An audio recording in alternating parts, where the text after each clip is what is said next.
A major development in the case against Luigi Mangione, accused in the murder of United Healthcare CEO Brian Thompson. A judge on Tuesday dismissed the state's terrorism counts, ruling they were legally insufficient. It's a significant shift in one of the most closely watched trials in the country. To help us make some sense of this ruling and what's next, the legal analyst Richard Schoenstein. Richard, good to see you. So the judge here in Manhattan pointed to a lack of intent to, quote, coerce or intimidate a civilian population. What does the law require to prove a terrorism charge? Well, good morning to you both. So the judge said in his opinion, which I thought was very well written and well reasoned, that the court will note that the term terrorism has been famously difficult to define. And that's one of the problems in this case. So he looked to some of the statutes which talk about an intent to intimidate or coerce a civilian population, influence the policy of a unit of government by intimidation or coercion, or affect the conduct of a unit of government by murder, assassination, or kidnapping.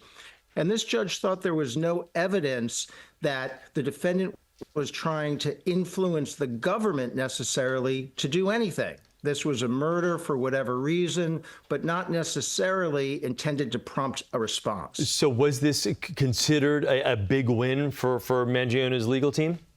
Well, it's a huge win for his legal team because in the New York State case, it takes out murder in the first degree, meaning there's no path for a conviction that would lead to imprisonment for life without the opportunity of parole. The best the government can do now is second-degree murder, which is 25 years to life, but with an opportunity for parole. So it's a very significant change in the ultimate penalty that could be sought. Now, the defense wants statements Mangione made to law enforcement and evidence seized at the time of his arrest to be suppressed. Do they have a case to make there? Yeah, I think that motion is in play, too, and I don't want to prognosticate. I didn't think the judge was going to make this ruling, so I'm not going to predict his next ruling. But the issue here is they took the backpack that had evidence in it at the time they arrested Luigi Mangione, and then they spoke to him while they transported him from Pennsylvania to New York.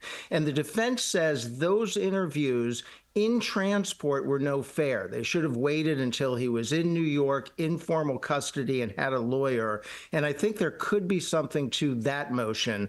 I think the backpack and the evidence is going to be harder for the defense to exclude. So Mangione is still facing 9 counts here in New York, as well as federal other state charges in Pennsylvania. As far as all of these charges, I guess the overarching umbrella theme here, he's still facing a guy. He's got quite an uphill battle, his defense team. That's true, Chris. And when you think about it, in some ways, this decision by the judge has made the prosecution's job much easier.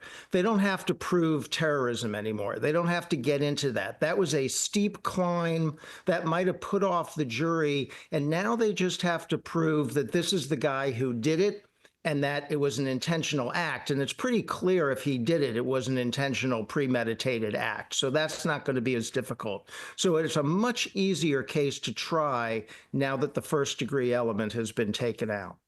No trial date set on Tuesday. How fast or slow do high-profile cases like these move through the courts?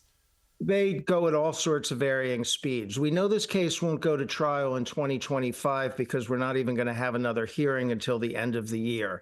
The other interesting thing to watch here is the federal case. There's still a federal case lingering out there against Mangione, and that case carries the possibility of the death penalty. And it's possible that because of what's happened in New York State, the federal government is going to push forward and maybe even leapfrog the state prosecution because they can seek a greater penalty. Richard Schoenstein, thanks so much for joining us. We appreciate it. Always a pleasure.